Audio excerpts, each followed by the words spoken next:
এক গ্রামে ছিল দুই বন্ধু, হাসান আর রাফি। হাসান আর রাফি একদিন একটি গাছের নিচে বসে গল্প করছিল। হাসান বলল, বন্ধু, আমি তো এখন অনেক ভালো পড়াশোনা জানি, নামাজও নিয়মিত পড়ি। মাঝে মাঝে মনে হয় আমি অন্যদের থেকে বড় ভালো মানুষ। এটা কি আমার সমস্যা? হাসানের কথা শুনে রাফি বলল, ভাই, এটা হলো অহংকার। আল্লাহর কাছে অহংকার সবচেয়ে অপছন্দের জিনিস। ইবলিসও অহংকারের কারণে আদম আলাইকে সিজদা করতে অস্বীকার করেছিল। রাফির কথা শুনে হাসান বলল, তাই নাকি? তাহলে কিভাবে এই অহংকার দূর করা যায়?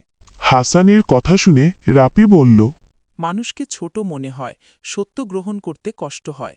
রাসূল সাল্লাল্লাহু আলাইহি ওয়াসাল্লাম বলেছেন, যার মনে সরিষার দানা পরিমাণ অহংকার থাকবে সে জান্নাতে যাবে না। তাই নাকি? তাহলে কিভাবে এই অহংকার দূর করা যায়? রাফি হাসানকে বলল, সহজ উপায় হল আল্লাহর নিয়ামতকে নিজের নয়, আল্লাহর দান মনে করা, মানুষের সাথে বিনয়ী হওয়া, আর সবসময় মনে রাখা আমরা সবাই আল্লাহর বান্দা, কারো কাছে বড় বা ছোট নই।